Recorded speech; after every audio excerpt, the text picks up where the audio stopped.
ಹೌದು, ಚಿಕ್ಕಬಳ್ಳಾಪುರ ನಗರದ KSRTC bus ನಿಲ್ದಾಣದಲ್ಲಿ ದೇವನಹಳ್ಳಿ ಮೂಲದ ಕೆಂಪರಾಜು ಎಂಬಾತ KA03 AE3438 ಸಂಖ್ಯೆಯ ಟೊಯೋಟಾ ಏಟಿಯಾಸ್ ಕಾರನ್ನ ಅತಿ ವೇಗ ಹಾಗೂ ಅಜಾಗರೂಕತೆಯಿಂದ ಚಲಾಯಿಸಿದ್ದಾನೆ ಎಂದು ತಿಳಿದು ಬಂದಿದೆ. ಬಸ್ ನಿಲ್ದಾಣದೊಳಗೆ ಕಾರು ವೇಗವಾಗಿ ಸಂಚರಿಸಿದ ಪರಿಣಾಮ ಬಸ್ಗಾಗಿ ಕಾಯುತ್ತಿದ್ದ ಪ್ರಯಾಣಿಕರು ಹಾಗೂ ಸಾರ್ವಜನಿಕರು ಸುರಕ್ಷಿತ ಸ್ಥಳಗಳತ್ತ ಓಡಿದ ದೃಶ್ಯಗಳು ಕಂಡುಬಂದವು.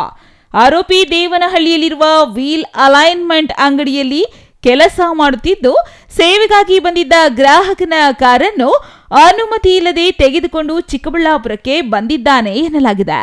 ಬಳಿಕ ಬಸ್ ನಿಲ್ದಾಣದೊಳಗೆ ಕಾರನ್ನು ಅಪಾಯಕಾರಿಯಾಗಿ ಚಲಾಯಿಸಿ ಸಾರ್ವಜನಿಕರ ಜೀವಕ್ಕೆ ಅಪಾಯ ಉಂಟು ಮಾಡಿದ ಆರೋಪ ಕೇಳಿಬಂದಿದೆ.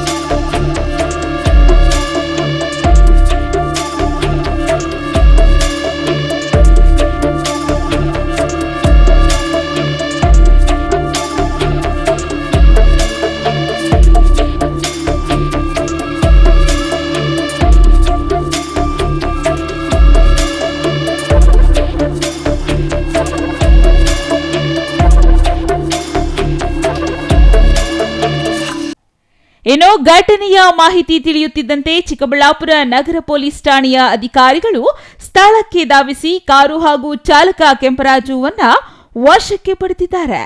ಕಾರನ್ನು ಏಕೆ ತೆಗೆದುಕೊಂಡು ಬಂದಿದ್ದೆ, ಯಾವ ಉದ್ದೇಶದಿಂದ ಬಸ್ ನಿಲ್ದಾಣದೊಳಗೆ ಅಪಾಯಕಾರಿಯಾಗಿ ಚಲಿಸುತ್ತಿದ್ದೆ ಎಂಬ ಕುರಿತು ಪೊಲೀಸರು ವಿಚಾರಣೆ ನಡೆಸುತ್ತಿದ್ದಾರೆ. ಒಟ್ಟಾರೆ ಸಮಯೋಚಿತವಾಗಿ ಪೊಲೀಸರು ಸ್ಥಳಕ್ಕೆ ಆಗಮಿಸಿದ್ರಿಂದ ಯಾವುದೇ ಪ್ರಾಣಹಾನಿ ಅಥವಾ ದೊಡ್ಡ ಅನಾಹುತ ಸಂಭವಿಸದೆ ತಪ್ಪಿದೆ. ಜನನಿಬಿಡ ಪ್ರದೇಶಗಳಲ್ಲಿ ಇಂತಹ ನಿರ್ಲಕ್ಷ್ಯ ಚಾಲನೆ ವಿರುದ್ಧ ಕಟ್ಟುನಿಟ್ಟಿನ ಕ್ರಮ ಕೈಗೊಳ್ಳಬೇಕು ಎಂಬ ಆಗ್ರಹ ಸಾರ್ವಜನಿಕರಿಂದ ಕೇಳಿಬಂದಿದೆ. ಈಗ ಸಮಯ ಅರ್ಧ ಗಂಟೆ 1 ಗಂಟೆ ಸಮಯದಲ್ಲಿ ಏಕಾಏಕಿ ಅವನು ಬೆಂಗಳೂರು ಇನ್ಗೇಟಿಂದ ಬಂದ ಕಾರು ಜೋರಾಗಿ ಬಂದು ನಾವು ದೊಡ್ಡಬಳ್ಳಾಪುರ ಪ್ಲಾಟ್ಫಾರ್ಮ್ ಹತ್ರ ಜನ ನಿಂತ್ಕೊಂಡಿದ್ವಿ. ಅವ್ರ ಮೇಲೆ ಹತ್ತಿಸುವಂಥ ಪ್ರಯತ್ನ ಮಾಡಿದ್ದಾರೆ. ಜನ ದೂರ ಓಡೋದ್ರು, ಇಲ್ಲಾಂದರೆ ಜನರ ಮೇಲೆ ಸುಡಬೇಕಾಯ್ತು ಅನ್ನೋ ಆ ಥರ ಇತ್ತು. ಮತ್ತು ಅಲ್ಲಿ ಬಸ್ ಗಾಡಿ ನಿಲ್ಲಿಸಿ ಜನ ಹೊತ್ತಾಗಿದ ತಕ್ಷಣ ಅವ್ನು ಇಳಿದ್ಬಿಟ್ಟು ಓಡೋಗಿದ್ದಾನೆ. ಮತ್ತೆ ನಾವು ಅಲ್ಲಿ ಬಸ್ಸಲ್ಲಿ ಇದ್ದವನು ಕರ್ಕೊಂಬಂದು ವಿಚಾರಣೆ ನೋಡಿದಾಗ ಅವನು ಕುಡಿದ ಅಮಲಿನಲ್ಲಿ ಇದ್ದಂಗಿದ್ದ. ಮಾತಿಗೆ ಏನಾದರೂ ಸೇರಿಸಿರ್ಬೋದು, ಏನೋ ಗಾಂಜಾ ಏನಾದರೂ ಸೇರಿಸಿರ್ಬೋದು ಅನ್ನೋದು ನನಗೆ ಅನುಮಾನ ಇದೆ. ಅವನು ಆ ಥರ ಬಿಹೇವಿಯರ್ ಏನು ಮಾತಾಡಿದ್ರು ಸರಿಯಾಗಿ ರೆಸ್ಪಾನ್ಸ್ ಮಾಡ್ತಿರ್ಲಿಲ್ಲ. ಏನೋ ಒಂಥರ ನೆಗ್ಲೆಕ್ಟಾಗಿ ಮಾತಾಡ್ತಾ ಇದ್ದ. ಪಬ್ಲಿಕ್ಸ್ ಎಲ್ಲ ಹೊಡೆಯೋಕೆ ಹೋಗ್ತಾ ಇದ್ದಾರೆ. ಅವ್ರನ್ನ ಪೊಲೀಸ್ ಬಿಟ್ಟು ಪೊಲೀಸ್ಗೆ ನಿಮಗೆ ಇನ್ಫಾರ್ಮ್ ಮಾಡಿಬಿಟ್ಟು ಅವ್ರು ಪೊಲೀಸ್ ಬಂದು ಅವ್ರನ್ನ ವಿಚಾರಣೆ ಮಾಡಿ ಕೋರ್ಟಲ್ಲಿ ಈಗ ಕರ್ಕೊಂಡು ಹೋಗ್ತಾರೆ.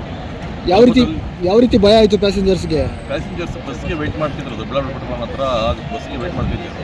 ಸಾದ್ಲಿಗೆ ಮಿಟ್ಟೆಮರಿಗೆ ಹೋಗುವಂಥ ಪ್ಲಾಟ್ಫಾರ್ಮ್ ಅದು 17, 14, 15, 16 ಪ್ಲಾಟ್ಫಾರ್ಮ್ ಹತ್ರ ಇನ್ಗೇಟಿಂದ ಬಂದವನು ಜೋರಾಗಿ ಬಂದು ಇದಕ್ಕೆ ಅವರು ನೋಡಿದ ಜನಗಳು ಅವನ ಸ್ಪೀಡಾಗಿ ಬರ್ತಾ ಇದಕ್ಕೋಸ್ಕರ ಓಡೋಗಿದ್ದಾರೆ. ಮತ್ತೆ ಜನಗಳು ಇವನ್ನ ಬರ್ತಾ ಇದ್ದಂತ ಅಂದ್ಬಿಟ್ಟು ಓಡೋಗಿ ಮತ್ತೆ ನಿಲ್ಲಿಸಿ ಅವನು ಬಸ್ಸು ನಿಲ್ಲಿಸ್ಬಿಟ್ಟಿದ್ದಾನೆ. ಅವನೇ ನಿಲ್ಲಿಸಿದ್ದಾನೆ. ನಿಲ್ಲಿದ ತಕ್ಷಣ ವಿಚಾರಣೆ ಮಾಡೋಕೆ ಹೋದಾಗ ಪಬ್ಲಿಕ್ಸು ಅವನು ರೆಸ್ಪಾನ್ಸ್ ಸರಿಯಾಗಿಲ್ಲ. ಅವನಿಗೆ ನಮ್ಮ ಜ್ಞಾನನೇ ಇಲ್ಲ ಅವನಿಗೆ. ಅಲ್ಲ, ಪ್ಯಾಸೆಂಜರ್ ಮೇಲೆ ಹತ್ಬಿಡ್ತಾ ಇತ್ತು. ಅವನು ಓಡೋದು ಪ್ಯಾಸೆಂಜರ್ಸ್ ಓಡೋಗಿದ್ದಾರೆ. ಆಮೇಲೆ ಅವ್ರು ಬಂದು ಅವ್ರನ್ನ ಹೊಡೆಯೋಕೆ ಹೋದಾಗ ನಾವು ಅವಾಯ್ಡ್ ಮಾಡಿ ಅವ್ರನ್ನ ಕರ್ಕೊಂಡ್ಬಂದು ಪೊಲಿಟಿಕಲ್ ಕೂಡಿಸ್ಬಿಟ್ಟು ಹೊಡಿದ್ದೀರ ಅವ್ರಿಗೆ. ಕೋರ್ಟಲ್ಲಿ ಕೂರಿಸ್ಬಿಟ್ಟು ಪೊಲಿಟಿಷನ್ಗೆ ಇನ್ಫಾರ್ಮ್ ಮಾಡಿ ಟೌನ್ ಪೊಲಿಟಿಷನ್ಗೆ ಅಲ್ಲಿಂದ ಪೊಲೀಸ್ನವ್ರು ಕಳಿಸಿದ್ರು. ಬಂದು ಅವ್ರನ್ನ ವಿಚಾರಣೆ ಮಾಡಿ ಕರ್ಕೊಂಡು ಹೋಗಿದ್ದಾರೆ. Thoudanahalli Ramesh, CTV news, Chikkaballapur.